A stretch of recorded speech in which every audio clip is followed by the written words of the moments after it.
दोस्तों, हिंद महासागर में भारत ने ऐसा क्या किया है जिसे असली दोस्ती की मिसाल कहा जा रहा है? और पाकिस्तान भारत को खुलकर बदनाम करने की कोशिश क्यों कर रहा है? और वो कौन सा देश है जो इस वक्त भी भारत के साथ मजबूती से खड़ा दिखाई दे रहा है? और अब ट्रंप सरकार ने ऐसा कौन सा बयान दे दिया है जिससे मुश्किलें और बढ़ने वाली हैं? आज की अपडेट्स बेहद इंपॉर्टेंट हैं, जो आपको मेन स्ट्रीम न्यूज़ चैनल्स पर शायद ही मिले, इसलिए वीडियो पूरा एंड तक जरूर देखना। दोस्तों, जब किसी देश के भीतर आतंकवाद फूट पड़ता है और जवाब देने की बारी आती है, तो कुछ देश जांच करते हैं और कुछ देश दूसरों पर आरोप लगाते हैं। और इस बार पाकिस्तान ने वही पुराना रास्ता चुना। दरअसल भारत के विदेश मंत्रालय मिनिस्ट्री ऑफ एक्सटर्नल अफेयर्स ने पाकिस्तान के आरोपों को बेबुनियाद और बेकार बताते हुए कड़ा जवाब दिया है। भारत ने साफ कहा, इस हमले से भारत का कोई लेना देना नहीं है और पाकिस्तान को दूसरों पर दोष मढ़ने की बजाय अपने होम ग्रोन प्रॉब्लम्स पर ध्यान देना चाहिए। दोस्तों, पाकिस्तान की तरफ से ये आरोप उस वक्त आया जब उसके रक्षा मंत्री ख्वाजा मोहम्मद आसिफ ने इस हमले को भारत और अफगानिस्तान से जोड़ने की कोशिश की। उन्होंने एक तथाकथित इंडिया अफगान तालिबान नेक्सस का दावा कर दिया। लेकिन यहाँ कहानी पलट गई। अफगानिस्तान की तालिबान सरकार ने इन आरोपों को सिरे से खारिज कर दिया। काबुल ने कहा कि बिना जांच दूसरों पर आरोप लगाना गैर जिम्मेदाराना है और इससे क्षेत्रीय भरोसा और कमजोर होता है। यानी इस बार भारत और अफगानिस्तान दोनों एक ही लाइन पर खड़े दिखे।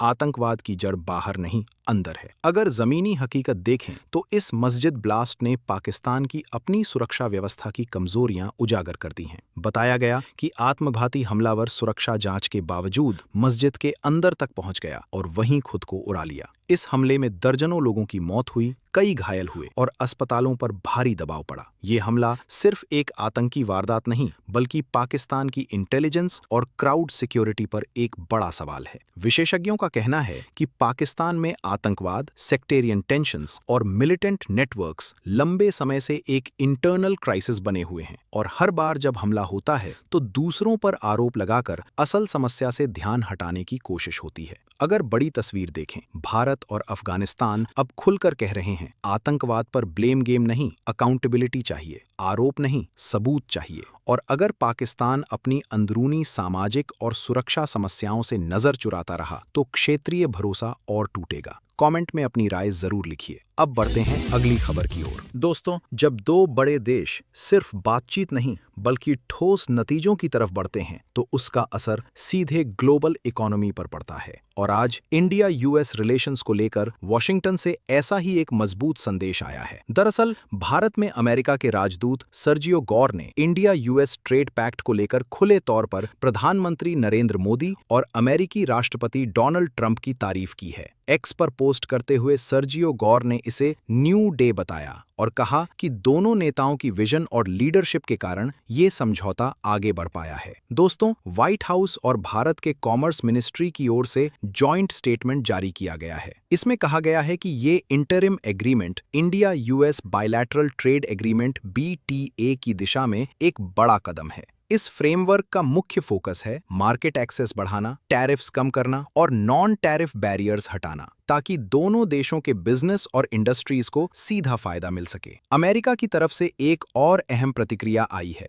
यूएस ट्रेड रिप्रेजेंटेटिव के सहयोगी एम्बेसडर ग्रियर ने कहा कि ये समझौता अमेरिकन वर्कर्स, फार्मर्स और प्रोड्यूसर्स के लिए नई अपॉर्चुनिटीज खोलेगा। उन्होंने साफ कहा कि इस फ्रेमवर्क के तहत यूएस इंडस्ट्रियल गुड्स और कई एग्रीकल्चरल प्रोडक्ट्स पर टैरिफ्स घटाए जाएंगे। यानी ये डील सिर्फ डिप्लोमेसी नहीं बल्कि ग्राउंड लेवल इकोनॉमिक इम्पैक्ट पर फोकस करती है। ग्रियर ने भारत के कॉमर्स मिनिस्टर पीयूष गोयल की भी तारीफ की और कहा कि फेयर और बैलेंस्ड ट्रेड की दिशा में भारत की कमिटमेंट स्पष्ट है। दोस्तों, ये इंटरिम एग्रीमेंट फरवरी 2025 में शुरू हुई BTA नेगोशिएशंस का पहला प्रैक्टिकल आउटकम माना जा रहा है। इसका मकसद है शॉर्ट टर्म में बेनिफिट्स देना और लॉन्ग टर्म में बिगर ट्रेड रिफॉर्म्स के लिए रास्ता खोलना। कमेंट में अपनी राय जरूर लिखिए। अब बढ़ते हैं अगली खबर की ओर। दोस्तों, जब कोई आपदा आती है तो असली दोस्ती बयानों से नहीं, जमीन पर किए गए काम से पहचानी जाती है। और आज हिंद महासागर के उस पार भारत ने यही करके दिखाया है। साइक्लोन डितवा से जूझ रहे श्रीलंका के लिए भारत ने एक बार फिर अपना साथ खुलकर सामने रखा है। दरअसल साइक्लोन डितवा के बाद श्रीलंका में सड़कों और पुलों को भारी नुकसान पहुंचा था। इसी के जवाब में भारतीय सेना और भारतीय नौसेना ने मिलकर एक बड़ा कदम उठाया ऑपरेशन सागर बंधु के तहत भारत ने 10 एक्स्ट्रा वाइड बेली ब्रिजेस श्रीलंका भेजे हैं। इन पुलों को भारतीय नौसेना के जहाज INS घरियल के जरिए श्रीलंका पहुंचाया गया। साइक्लोन डितवा ने श्रीलंका में फ्लडिंग, लैंडस्लाइड्स और इंफ्रास्ट्रक्चर डैमेज छोड़ दिया था, लेकिन भारत की ये कोशिश सिर्फ रिपेयर नहीं, फ्यूचर रेजिलियंस पर भी फोकस करती है। अब बढ़ते हैं अगली खबर की ओर। दोस्तों, अमेरिका की टैरिफ धमकी,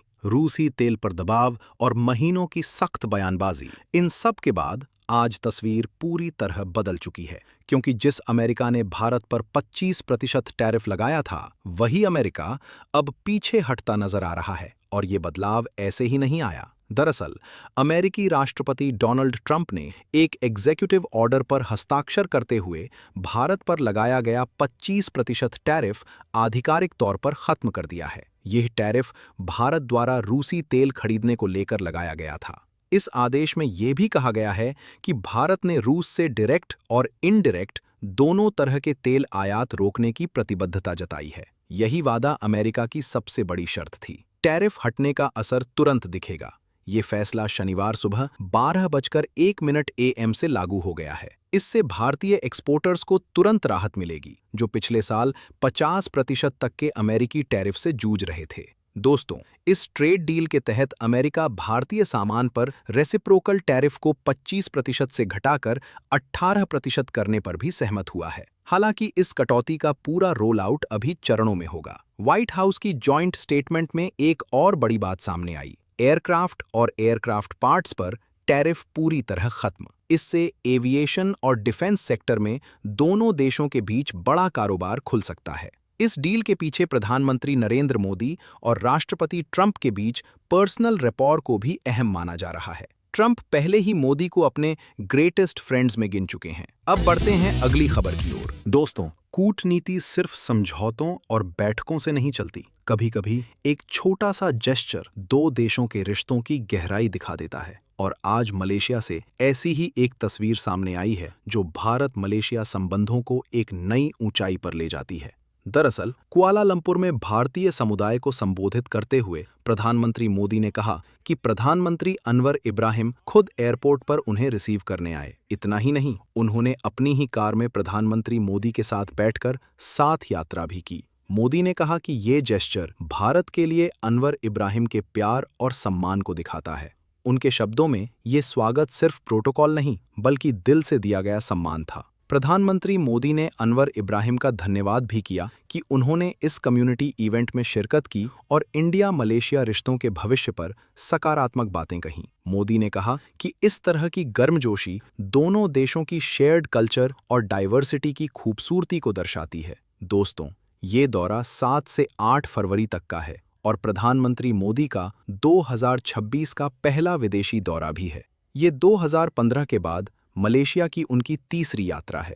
कमेंट में अपनी राय जरूर लिखिए। वीडियो पसंद आई हो तो लाइक करें, शेयर करें और चैनल को सब्सक्राइब करना न भूलें।